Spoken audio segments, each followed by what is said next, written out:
Welcome to the latest episode of the Celtic Exchange Weekly. This is Tino, and this week I'm joined by Paddy and Asim as we once again cover all things Celtic. Paddy, Scottish Cup weekend. The treble is firmly on following Celtic's 5-0 win over Wraith Rovers. Your take on the latest Dyson Maeda goal fest? Just excellent day for Dyson. 50th goal for Celtic, and just a wholesome one for him. Getting his hat trick as well. Just over the moon for him. I know there's a few audio listeners here, but just look at him. Look at him. What a guy. What a guy. Just looked like a nice wee day for him as well. He had the two kids as mascots as well. So, I'm just over the moon for him. He's going to be a huge miss for Wednesday. I hope that stupid moment at the end of the Young Boys game doesn't affect us too much. But I can't be angry at him. No, how could you be? I don't know if you've seen it. Asim, he tweeted earlier on today just to pass on his thanks to the Wraith Rovers players who were so kind to his son and daughter as they were lining up as mascots. Brilliant. Wholesome content is what this guy Dyson Maeda does. Classic. And he also batters in the goals, so all good there. Asim, this time last week we were all calling for a striker. We didn't get one. The question is, do we still need one? Greatest since Larson, you could argue. No, I stand by my kind of arguments that we had last week after the end of the transfer window that, we should have and probably do need another striker just to vary the load between those front attacking lineup players. So, but Dyson Maeda, you know what? I think he's very clinical now, which I don't think we seen in the early parts of his career here. He just one touch finish, the one at the weekend there, the left foot. He's just on fire, and it's such a shame because I think he deserves to be on that stage on Wednesday night, and he's so pivotal how we play right now. At the time when the red card happened, you were just too engrossed in the game, and you didn't foresee, obviously, how much of a miss he's going to be on Wednesday. But yeah, it's a perfect day for him. As you say, it was nice seeing his kids, and a great hat-trick. I think one disallowed as well, didn't he? Yeah. Did he? What was I doing that I missed that? Oh, I don't know. Answers on a postcard to that. But yeah, a brilliant performance, and just he's having such an iconic season. If you think back, all the magical moments he's had, This is his second hat-trick of the season. I think he scored one against Aberdeen in the League Cup semi-final, and I think he's one of only a handful of players to have scored 3 hat-tricks within a 12-month spell. I think Moussa Dembele was the last before him, and I think Larson scored 4 across a 12-month spell before that. So he's following in some pretty decent footsteps. Yeah. Paddy, lucky that Asim's here. He nearly got cancelled last week. He was very outspoken online. I don't know if you caught some of the chat. I did, and I could see where he was coming from, and I could sense the frustration. I'm getting called a board fan favourite of the board. A happy clapper of some of my mates. If the shoe fits, Paddy. Well, what I said on it is that the window's disappointing because we have come out at lighter, but I can understand that the board just don't want to be held to ransom. But I can totally get why. There's a lot of people saying that, we've got Maeda, just slot him in there. I'm one of those people. However, we still need to bolster the team at the same time, and we haven't. We've lost Louis Palma as well. I know he's not much of a player for us, but it's still lighter in terms of if we end up getting injuries, who's going to come in. It's a difficult one. It's a lot of pressure now on the guys to stay fit for the remainder of the season too. Well, that's it. So right now, with everyone fit and available, and obviously Dyson suspended, frustratingly, but when everyone is good to go, we're a very, very good side, very decent squad, but it's just a lack of cover. Asim, if somebody gets, if an important player like a Maeda or an Adamida or Greg Taylor, I know Schlupp's covering to an extent there, you could be in bother very quickly, and that's the concern. Yeah, for me it was just a lack of numbers and a lack of cover. I watched the episode after I'd already made my rants, and then I seen Paddy's response. So I was like, that's what I should have done. Much more measured, much more reasonable. I sat in the fence, mate. Don't worry. I think in the heat of the moment, and we spoke about it afterwards as well in the kind of preview to the Dundee game as well. We touched on it. I think it is just the fact that the manager wanted it as well, and the manager could see that he said that we're a wee bit lighter and a wee bit tighter now in the squad, and I just felt that we should have, even if it wouldn't have been the number one target, I agree with you, we shouldn't be held to ransom, but we needed another number because it doesn't look like the youngster Cummings is going to feature, right? So that's the other thing we might have thought. He's out the loop. Yeah, he's out the loop. You didn't even mention him in the press conference after it, so it is going to be Kenny and Ida, and yeah, you are leaving yourself a bit light in that sense. But what Maeda showed is, you can put him anywhere, and he's got goals in him. He can still play just as effectively as Kyogo did. So I think we'll be fine domestically. let's see. Obviously, hopefully Wednesday we can get away with it as well. Yeah, bigger type of test, different test on Wednesday. Bridle was doing the post match with me after Wraith Rovers, Paddy, and he says that, and he said it flippantly, but it could be true. You could play Dysmide at right back, and he'd probably be the best right back in the league. You could play him there, or left wing, or centre forward. The guy's just a phenomenon. Paddy, nothing will appease angry football fans and folks that were disappointed with the transfer window, like 11 goals in your next 2 games. So 6-0 against Dundee during the week, 5 there at the weekend. It's a total of 14 goals for Celtic's 3 February games, of which Dysmide alone has scored 6. And it certainly stops people talking about transfers, doesn't it? It does, and I think that was the importance. And actually, our manager's words in the press conference after the transfer window shut, the importance of just keeping it from not going negative, keeping it from looking at the next game. I totally understand where you're coming from, Asim, when you speak about that's what the manager said he wanted. He wanted that extra striker in to replace Kyogo. Not even extra striker, he needed that replacement striker for Kyogo. The way that Rodgers approached that presser on the Tuesday actually gave me a little bit of hope that they have worked close together and they have actually identified targets. It's not came through, and Rodgers is of the opinion, okay, I get it, I understand it. And I think that the only thing that the board have got wrong is letting Kyogo go without the replacement signed, sealed and delivered at the same time.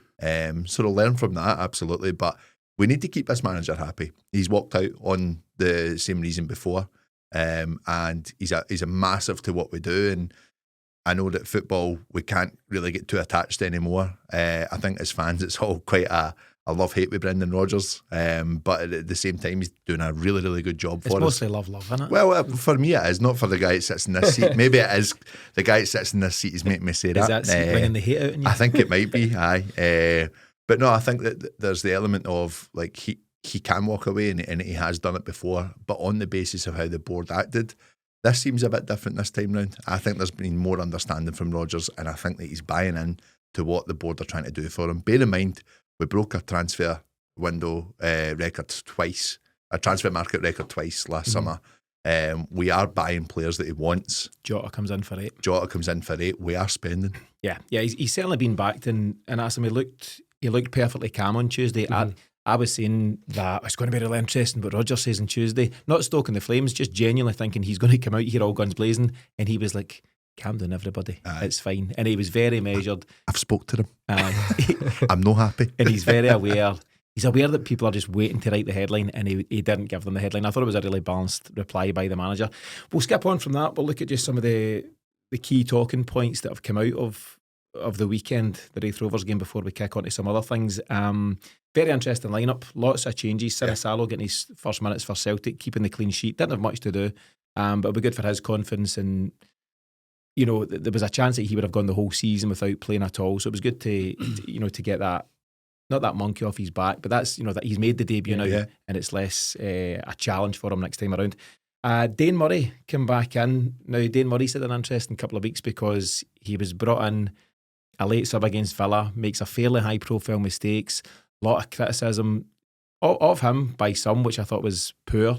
But people saying, why is he getting in over Nawrocki and different things? What do you think of Dane Murray? Asim? There's not a huge body of evidence to make a full judgment on him, but what's your general take? He's certainly got the physical attributes to be a good centre half. He's athletic, he's tall, he's young, he's 21 at this moment in time.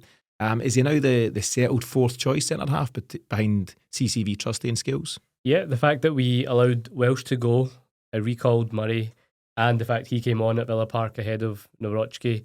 And Rodgers, if he doesn't feel the attitude or he rates a kind of younger player, we've seen that, whether it's been Bata in the past or Cummins or even other ones, he's let go. He's happy to let them go if they're not patient and if they don't show the right kind of attributes or skill set. So for him to have called him back and given him a couple of appearances now, to me suggests he likes something about him. And I thought he did pretty well. Looks good on the ball. As you say, he's got that kind of athleticism.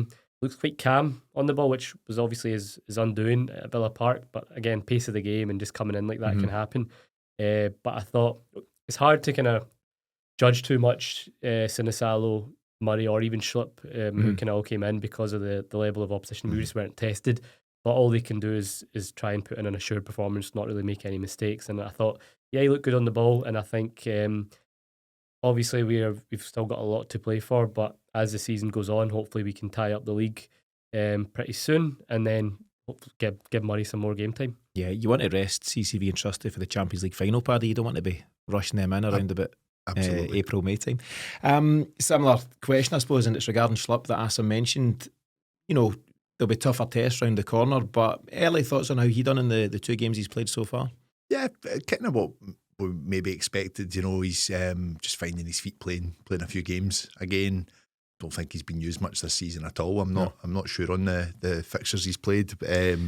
Interesting that the player himself said he only heard about the interest from Celtic on the day or on the afternoon. Are you surprised? I'm not surprised. Does that tell you that we really thought we might have got KT?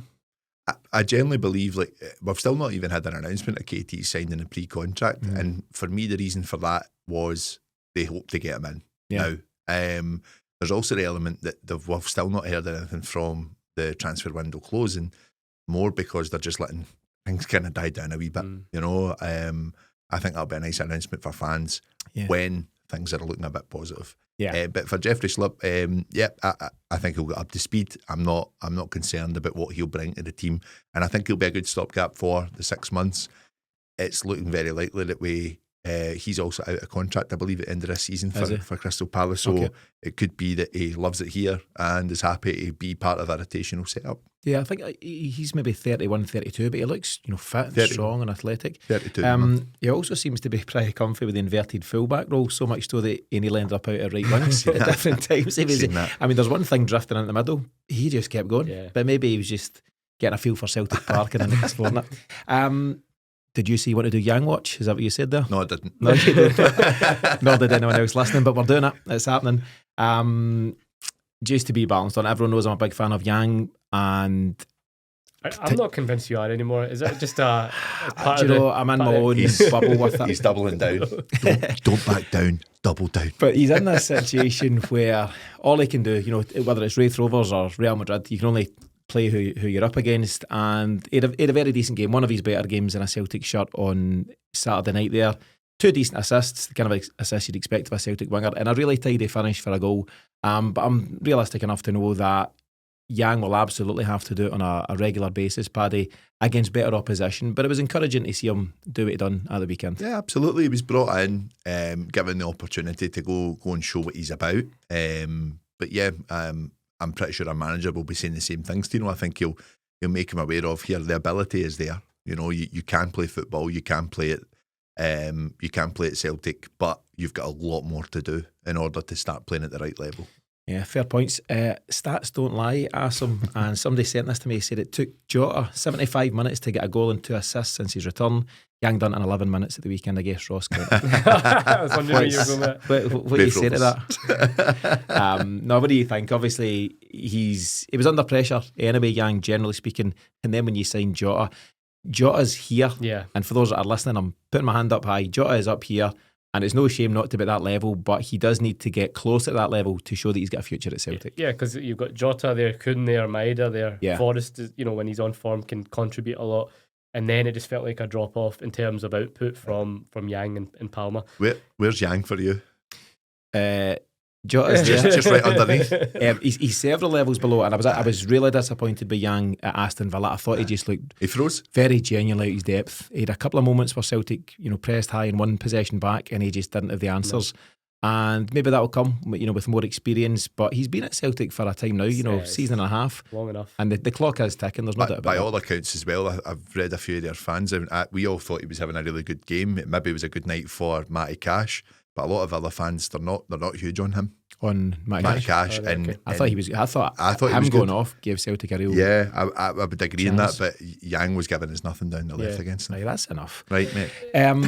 Last question before we kick on to some other things. Brendan Rodgers has repeated something that he said around about this time last year about Celtic coming alive. At this time of year, you do all your base work, if you like, in the early part of the season, and then you need to kick on after the turn of the year. And bad start to the year at Ibrox, no doubt about that, but Celtic have been pretty solid since then. As I say, 3 wins and 14 goals in February alone. Is this a time of the season when Celtic come alive, to use the manager's words? Yeah, usually it is, especially under Rodgers. Even the first time round, I remember we used to come flying out after the winter break. Last year we had to because of the situation in the league. The gap just wasn't there for us to drop many points, and I think we came back from the winter break and did at Aberdeen, and then we went on a run. And he was big on saying it last season. We'll write our story in May. This year, as you said, we've done all the groundwork. We've put ourselves in such a good position. One domestic cup in the bag, 13 clear in the Scottish Cup quarter final. Achieved our kind of primary aim in Europe, and I say primary because I don't think that's it. We should still be looking to try and make a right good go of this tie against Bayern Munich. But it's a great opportunity for us to now kick on again and just really hammer home the dominance we've got and prepare again for summer, because that's ultimately the next goal once we finish this season, is look ahead to qualifiers, and we've got qualifiers again for the first time in a while. So I think I don't think it'll be a case of, was it Ange's second season where we kind of tailed off once the league was in the bag and stuff like that. I think Rodgers will be making sure that we kind of keep going, and I'm sure there's still some records in sight that he'll probably have his eye on as well. There's also a lot of players in that team that will be playing for a future as well. Yeah. I think like everyone in this second half of the season looks as if they're ready to go, and I include Yang in that as well. I think that he will be thinking about his future. There'll be plenty of players that are in and out the team that will be saying, right, I need to really start making an impact when they're coming in. And I'm looking at McCowan, I'm looking at Bernardo there as well. What can I do to help the pressure of what's going to be a busy schedule again? Even Ida, like, it's a chance for him to be like, right, I'm your main striker even next season, rather than going out and getting a big one. Yeah, and that's the whole thing with Celtic. The ongoing planning and prep work, it should never stop. It's a constant thing, and Celtic should always be looking at least a half season ahead, if not more, as to what the succession plan would be. I do think there has been a lack of succession planning for Kyogo. I think that's been a poorly managed situation. We've known for a few months that he was going to leave, and we're okay just now, thanks to Maeda, but that may not always be the case if injuries and stuff kick in. Paddy, last thing, and Asim mentioned it, the various achievements for the season so far, flying in the league, Scottish Cup progress, League Cup in the bag, Champions League progress. Had you offered this is the 10th of February, had you offered this to the manager at the start of the season, him and the players would have taken this, wouldn't they? Without a doubt. And I think that again is where a manager's been really strong. He really gives a bad press conference, apart from the little cry out to the fans. But again, maybe just taking the heat off the players after a poor performance at Ibrox. He's a professional in front of the media. I think he's really strong at it. And one of the things he said last week, for the pre-match conference before the Dundee game, he spoke about his joy, and he spoke about he doesn't want to kill that. And I just thought that was crucial, just to kind of lay down how he feels about this season. He's always very respectful. He always says the league's won when it's won, but I actually see a bit of just a recognition of we've blew the league away this year. There's no one been near us, and I think to race away the way we have, considering the spending that's happened across our closest rivals in the league, and just the manner in which we've done it, the goals, the free scoring goals that we're scoring, the record level, not record level yet, but the clean sheets we've kept this season as well. The defence has been a lot stronger. Yeah, absolutely. There's been off days. We expect that throughout a football season, and it's more of a surprise to us because of how well we've been playing. So, of course, I think he's happy and then some with how this season's went. Absolutely. Somebody was doing the tally online, and I think we've got something like 107 goals for the season so far. It's something like that. And to reach the same figure last season, it wasn't until Matt O'Reilly scored a goal in May time that we got to that figure. So it's impressive stuff all round. I also think the manager's so clever and so careful about his wording at times in press conferences. And someone was telling us that he's either a student of neurolinguistics, or it's something that he's got a qualification in. He knows how important his words can be, and at Celtic you're not just a head coach or whatever, you're a figurehead, for a full fan base and a full club actually.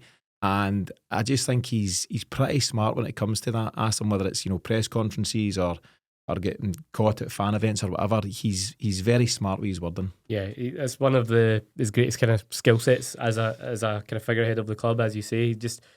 You hang on to every word as well. That's why last week, you're right, we were all eagerly awaiting the press conference, because you knew anything he says will have some kind of deep meaning, or He doesn't hide what he feels, and yeah, I think we're so blessed to have him. I think he's shown again this season just how quality a manager he is, and that's why I was like really keen for us not to upset him. Aye. Because you don't want to let go of him again, Yeah. especially when he does seem like he's happy to be here now. Yeah. He's not itching to go away this time, but he will if again he feels the club aren't matching his ambition. But you're right. Again, I thought he was so measured in his press conference last week, and just everything he says. And he as well will be absolutely raring to go on Wednesday night to show again. He's up against Vincent Kompany, who he'll feel he's probably a better manager than. Not blessed with the same level of players, but he'll feel he can outsmart him or do something to try and trip them up. So yeah, I think the manager deserves enormous credit, regardless of obviously what happens now in Europe. The ultimate aim this season was to get us to this stage, and he's achieved it with some really good and a good mix of performances and results. People said, is he capable of changing it up in Europe after Dortmund? And he's done that. Yeah. So yeah, I think he deserves a lot of credit.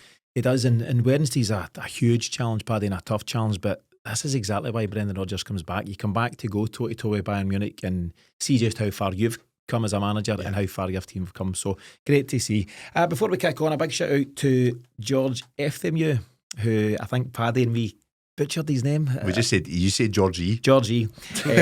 So George Efthemieux, I think and hope I've got that right. George has become a good friend of the show, and he was our latest Celtic Exchange Plus subscriber to win a prize in our monthly draw.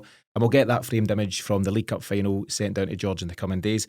Big thanks to Gio at Big Lens Photography for his support on that one, and a big welcome to all of our new subscribers. Remember to check out the Celtic Exchange Plus to enjoy ad-free listening and early access to the Celtic Exchange Weekly every single week. There is a link in the show notes, and we'll also confirm February's big prize over the next few days. For the next section here, we're going to cover a couple of listeners' questions, a couple of interesting ones, and we've leaned towards them with some of the chat so far. But the first one comes from Morris Fagan. You'll get Morris on WeMo91 on Twitter. And he says, maybe an unpopular opinion, but has Kyogo leaving been the catalyst for the fluidity we're now seeing between Celtic's front three? And as an extension, he says, have we possibly not been seeing the best of Maeda when he's been playing as a winger? What do you think, Paddy? I think it's still pretty early to kind of discount what Kyogo done for us, and I'm not saying that that's what Wemo's doing. Wemo 81. Wemo 81. He's 91. I took put 10 years on him there. Poor lad. He'll be unsubscribing today. Yeah. No, I think it's interesting to see just a fresh dynamic, I suppose, and I think that we've all said he can play striker about Maeda, but that's not his main position. He looks pretty natural at it. Yeah. He does look pretty comfortable at it, so it's really nice to see. And maybe Maeda is coming out of a bit of a Kyogo shadow, almost as much as when you look at the way we've played this season. I think I asked this to every Celtic fan, did we miss Matt O'Reilly? He's very quickly forgotten about. And it's, listen, the impact he had was incredible. He's a massive player for us and a great player. I'd have him back in the team in a heartbeat. Yeah. But do we miss him? I don't think so much. Doesn't feel like that at this moment in time. And I think that's okay to feel the same about when it comes to Kyogo. What I'm not liking is a few comments on Twitter about people saying, look at him on the bench now. You're like, give a guy a break. Anyone wishing Kyogo anything but the best doesn't sit well with me. You see this whole, as soon as he leaves the club, he's dead to me. I can't buy into that. No one said that about the main man, Henrik, when he said he wanted to go to Barca. I don't think the manager's helped with some of the comments in the sense that it does appear like he wanted to keep reiterating, this guy's not wanted to be here for a good while. Yeah. But that's easy for easy for Celtic and easy for the board. But it's also interesting, again, just going back to what we spoke about with Brendan Rodgers, there's things that he chooses to say and chooses not to say, and he didn't have to mention and he said all of that that a couple stuff. of times. Then when he was talking about Dyson, he's like, he's even better at counter pressing or something than Kyogo. And he again mentioned Kyogo. So I think he's maybe, like you say, he's just clever. He's just wanting to let the fan base he knows we've just lost an iconic striker and everyone's going to be gutted about it, but it's almost try to just, it's all right. Takes the edge off as well. It deflects for the team. It deflects for the team. It lets them kind of just get on with what they're doing. Let's add Maeda, got on what he's doing, and obviously Dyson Maeda. In terms of the fluidity, what we've not seen yet, and I can't wait to see, and Wednesday will probably be the first time, is the front three of Jota, Kun and Maeda, because obviously Jota and Kun have kind of been... Not Maeda, of course, suspended for Wednesday. Oh no, either. So next week we'll see it. But even for domestically, I think that will be a brilliant... Absolutely. So much pace in that front three. I also think with Jota and Kun, you've now got both sides consistent with a very decent delivery. And I think that can suit Adam Ida, whether it's along the deck or in the air. I think that'll be a big factor of how we play. Yeah. You're obviously covering Celtic's front three there. You're pronouncing Yang all wrong. I will need to work on that. You need to stop this, mate. I know. Tell me this. So we've covered it briefly there, but someone else, and I'll omit the name for now, but the question has been asked, based on some of those quotes from Brendan Rodgers, do you get the vibe that Kyogo, maybe not consciously, but maybe it was coming a bit of a distraction for the players? Because I've said this before, if the manager knows he wants away, his teammates know. You know, you get vibes of that in the dressing room and that kind of thing, and that may just have started to disrupt things. If you're a player and a team that's going for things, you know, challenging for trophies, looking to progress in Europe, and you've got a guy next to you, you know, in the trenches who you know is not fully committed, whether Kyogo was disruptive in its, you know, truest sense, or just the fact that he wanted away, it's not a great thing to have around, is it? I get that. I take the opinion on board. My thinking is, for me, is that why would he have played 3 seasons with an injury in the shoulder? And I know that there was talks that he should have got that looked at. He should have got the operation, but he was worried about that hampering his inclusion in national teams. Mm-hmm. Also, maybe worrying about him getting a move to a new club as well. But I still think you take an element of risk to go and put your body about in those kind of games. I look at everything that he delivered for Celtic up until the last minute. You know, you look at that game against Young Boys, he played at his skin, and he's unfortunate about one offside and two another player being offside and a foul. Yeah, like taking 3 goals off him, to be honest. So, no, I don't think the commitment dropped from Kyogo. And listen, people can say that, he didn't look interested, this, that, and the next thing. I do think it's just been a total change of system. The other thing that Brendan Rodgers said about Kyogo, said he was perfect for my system. Yeah, and I think that's a massive compliment. I was just trying to cause a bit of bother, but you're not taking the bait at all. Take your wooden spoon and Yang and get up the road. Fair enough. Asim, just finally on Kyogo, the move to Rennes is raising a few eyebrows in terms of the manager who signed them got the sack almost immediately, and their new £10 million striker in Kyogo found himself sub not used at the weekend.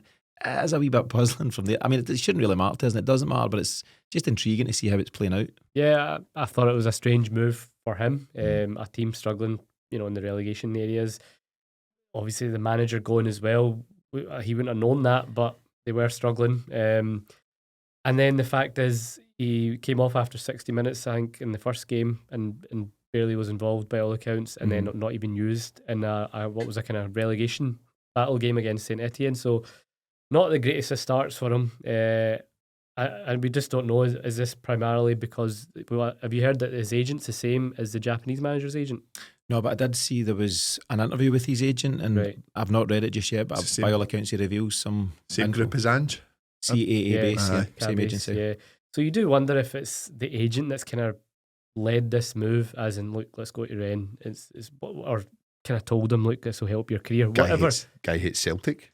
In a sense, leave us alone, mate. Do you know, agents, in my opinion, the first thing they do is look out for the dough. The second thing they do is look out for the player's best interest. And players will often find themselves at clubs which aren't a good fit, but they're being well paid. Yeah, and I don't begrudge him wanting a change of scenery. You know, he's given us his best years. He may just want a fresh start somewhere.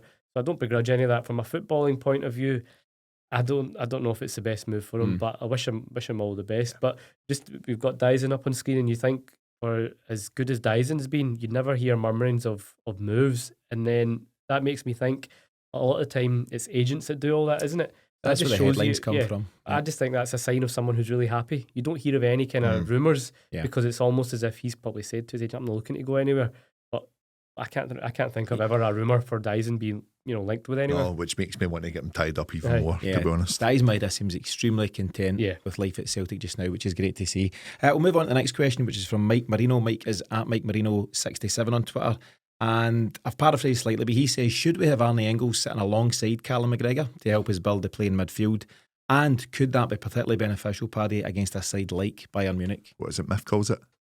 The double pivot. Doof, doof. There you go. See, I'm in the seat. I hope you're listening to me, man, but you might have checked out with all the Rodgers chat. I could see it. I think what we noticed probably a bit more against Young Boys, and even to an extent when we settled into the game against Villa, was that the engine on Engels is really starting to come to the front for me. And actually, same with Rio Hatate.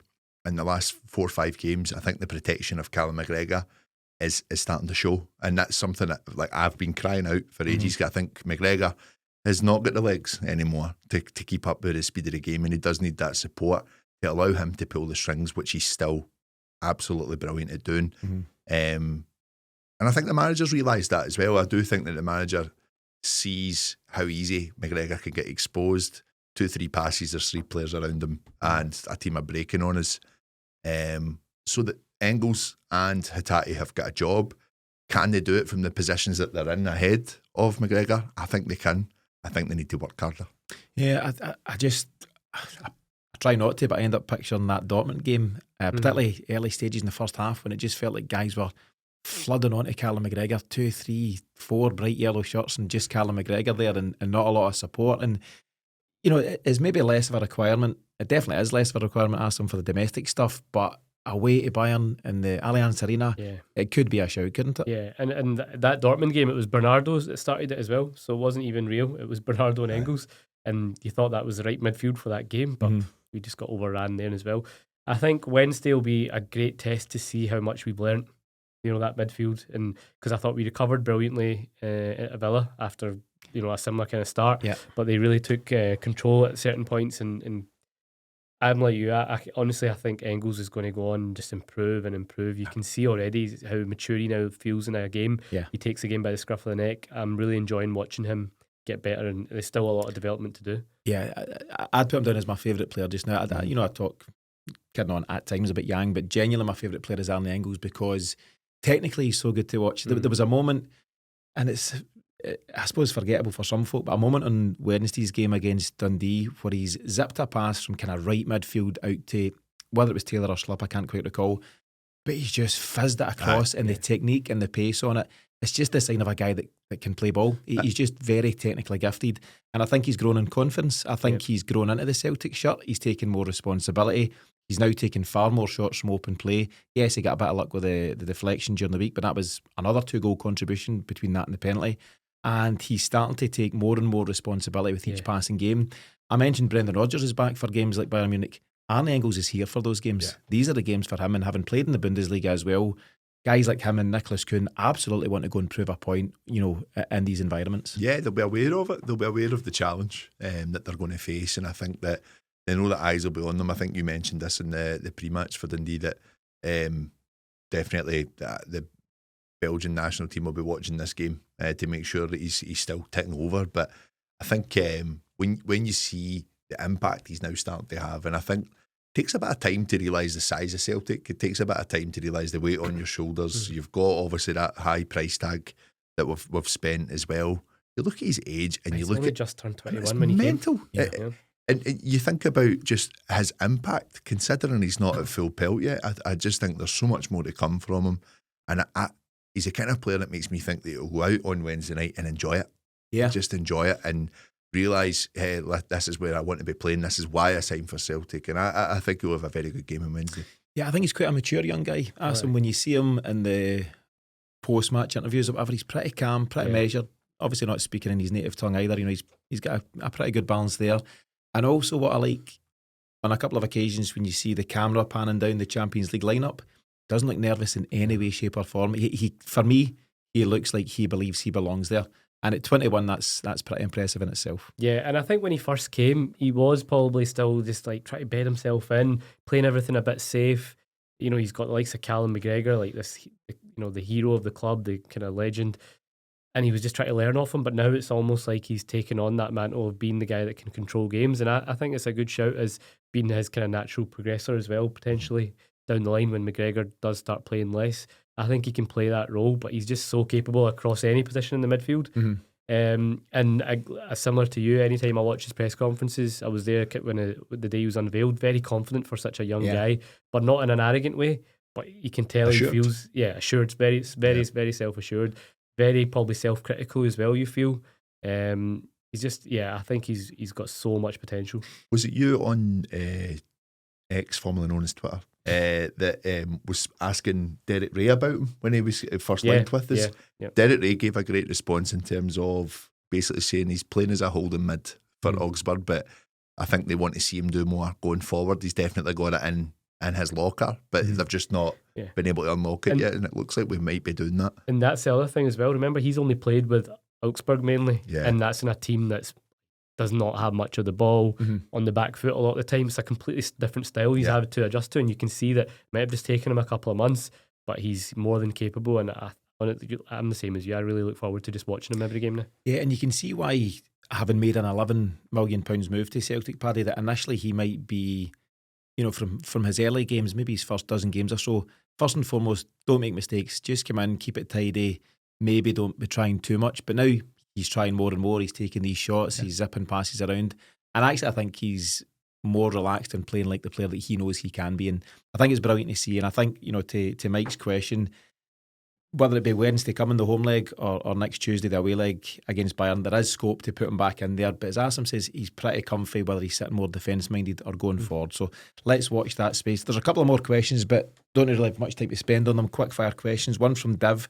Div is at Blethering Boy on Twitter. He said, "Is Dyson the best player in the world?"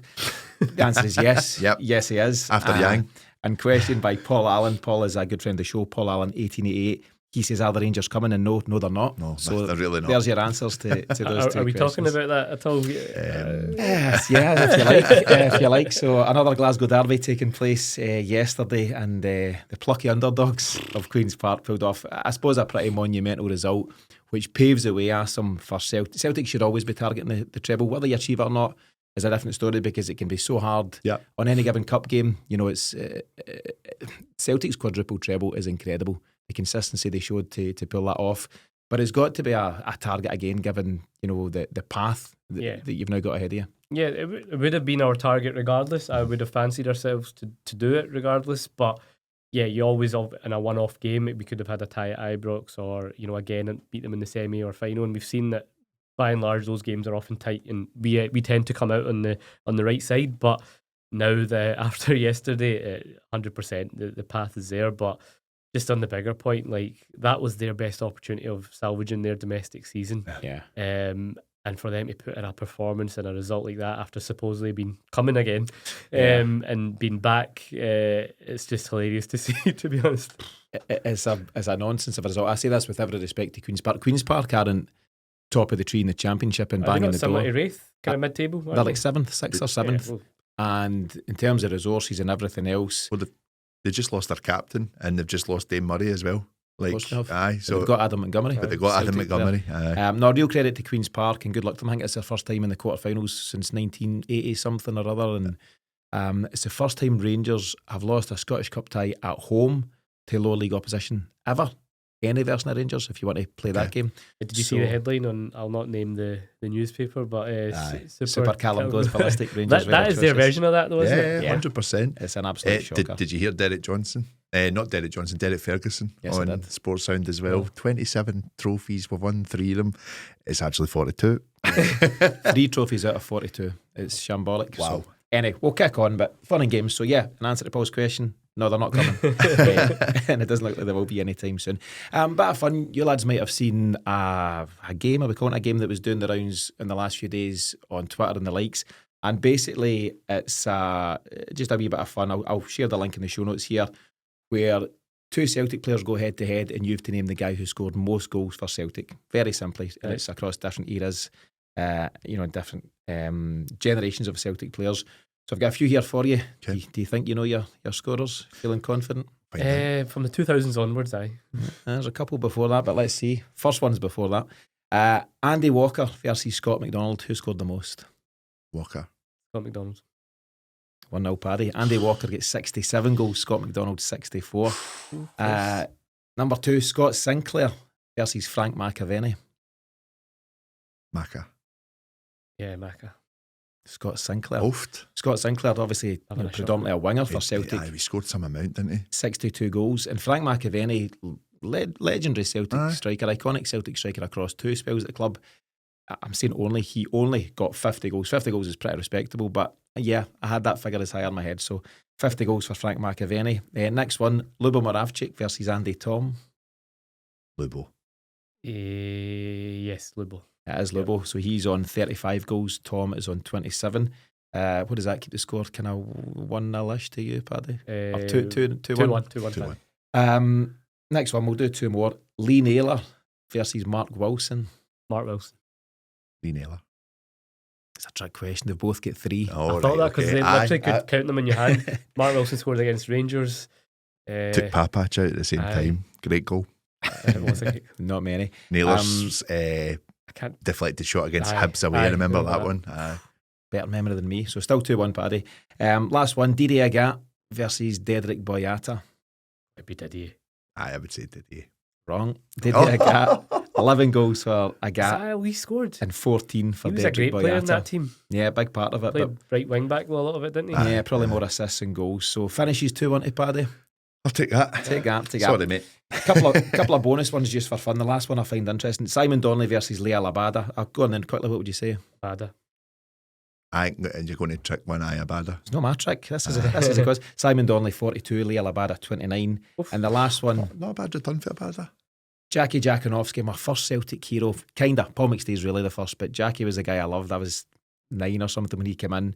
Versus John Guidetti, a Ronnie Dyler player. What do you think? Didn't Jakunovski score 4 in one game or something? Against Partizan I'm going Belgrade, to go with him based 4. on that. Guidetti had a really good first half of that season. I didn't play the second half. After. I'm going to go Guidetti because I love Guidetti. John Guidetti get 15 goals for Celtic. Jackie Jakunovski, legendary / mythical Celtic striker, 10 goals in total, 4 of which one in one game. So it's an interesting one. As I say, I'll link to it in the show notes. And if anyone's trying it at home, send us a tweet at Celtic Exchange. John and let us Guidetti, know. though, he had a blistering start, didn't he? Just arrogance. He was he on? He was on from Man City. Right? He was obviously good enough for there, but I don't know where he's at. His career seemed to fizzle out, didn't he it? went to Celta Vigo for a bit, and then I don't know where he went after. But I remember him scoring against Inter in the last kick of a ball. Remember 3 each? 3 each. Great game. Did Stuart Armstrong score that game? Yeah, good too. So there's a whole lot more where that came from. It's quite a fun game to play. So as I say, send us a tweet at Celtic Exchange and let us know how you got on with that. To round off the show, we've covered it in bits, but it is a massive week for Celtic in our biggest European game in 12 years or so. Since that Juventus playoff game. Just simply, Paddy, can Celtic get a result against Bayern at Celtic Park on Wednesday night? Yes, I really think that we can, and I think that we have shown real progress. But we speak about, and I mean this in the highest respect to who we're playing against. They're massive. They're a giant team in Europe, but they're going through a bit of a transition at the moment, I think, and I think it's the best time to play them. There's a reason we were all kind of saying when it came to the draw, like, give us Bayern.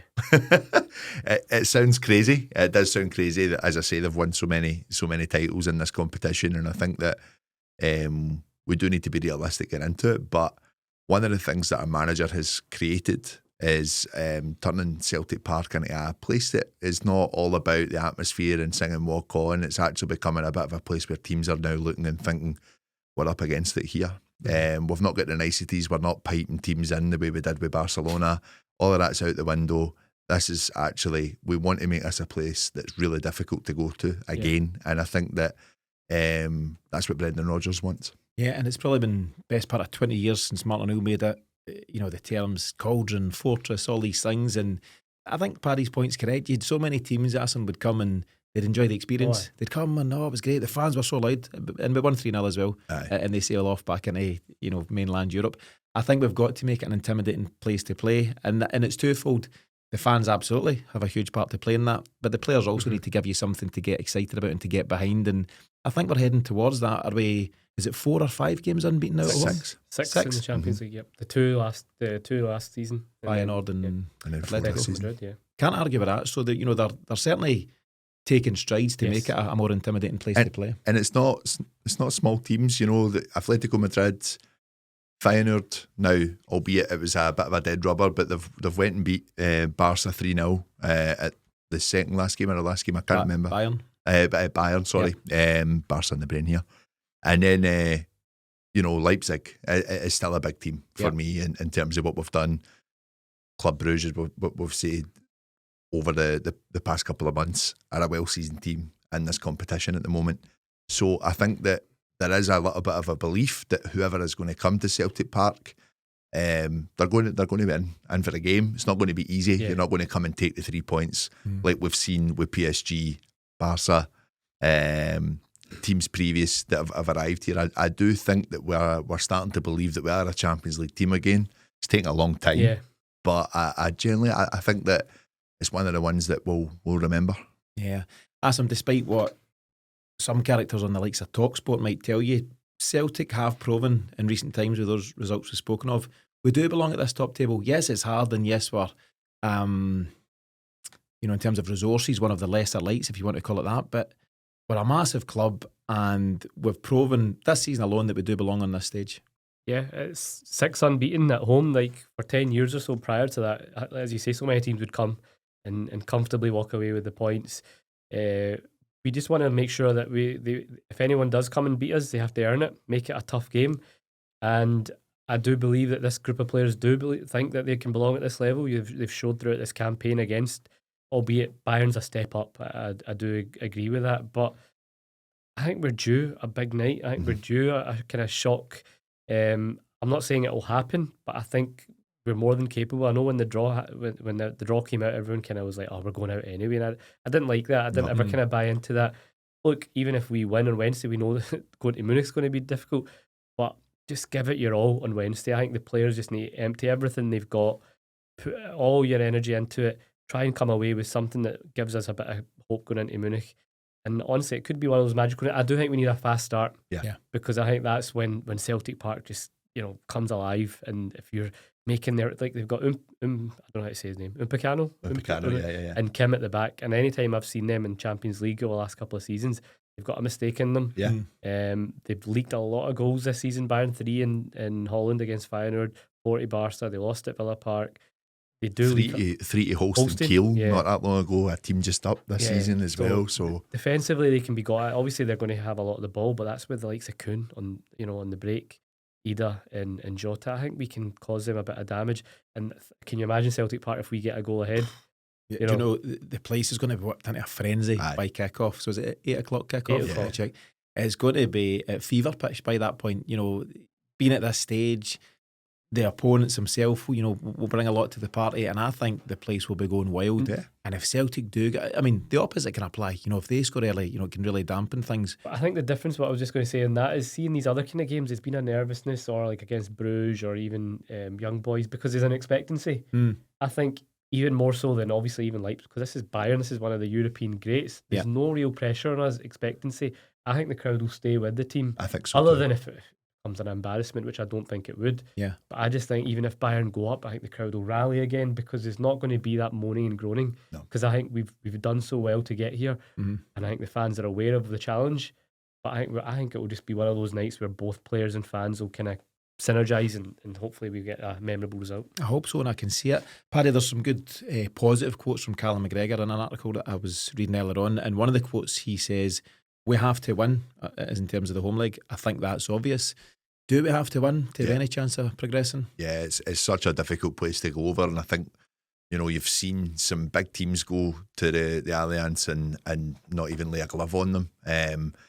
Their fans are like us, that a 12th man for them at times, and I think it's what a stadium. I've been lucky to go a couple of times, and it's just a brilliant atmosphere. And it's an intimidating place for players as well, in terms of the magnitude of the occasion as well. I remember watching Christian Gamboa, who we were all told had a bit of pace about him, and he could not get near Kingsley Coman. They were good that night. They were excellent that night. They were played a brilliant game of football against us. And listen, it is a different team now, though, and I think that we need to kind of have that belief of our fast, fluid football that we have played this season, not just in the domestic setup, but actually we've came and we've done it in Europe as well. You have to take a lot for the Leipzig game, because that's a game too, a year and a half, 18 months ago, that they beat us quite comfortably. 2 years ago, sorry, they beat us quite comfortably in the Champions League, and we didn't lay a glove on them. Now, albeit the lineup wasn't as strong, but even when you look at some of the results we've had against, even like obviously the Villa game wasn't our strongest lineup, but we still had an impact in it. And that's where I think there is a bit of a difference. I do think that we have a bit of a killer instinct about us going forward, and I do think that we will score. But it's a big game for our back line. It really, really is. And I'm with you. I don't think the crowd will go on to them. And I look at the way we went 1-0 down against Leipzig. We rallied round the team, and actually the football we played that night is one of the best European games that Parkhead have ever been to. And I've just got a weird feeling that it could be similar on Wednesday. Special night. I think so. Yeah, here's hoping. Just the last point on it. We know there's no Dies Maeda. We've covered that. We wait to hear news of Paulo Bernardo. He was very unfortunate to have to go off early. Looked sore. And that could be a blow because he gives you a lot. He's he's quite athletic, quite rangy. He can get around and give you protection. And obviously, in the bigger picture, Kyogo is now no longer part of the setup. So potentially going without those three players as such as them, it puts a real responsibility on the players who are, given the start on the night. But it's something that these players must relish. Yeah, this is why they came to Celtic. Like Engels, Kuhn. This is he's playing against a German club again. We know how he did against Leipzig, so he'll be eager to impress again. But you just look throughout of our whole team. Kasper Schmeichel, he'll be relishing it. I think it's just one of those where the occasion, the build up, everyone's just looking forward to it. It's such a good opportunity for the players to just put on a show as well. And yeah, I just hope they do themselves justice and show what they're capable of, and then whatever happens as a result, we'll take that.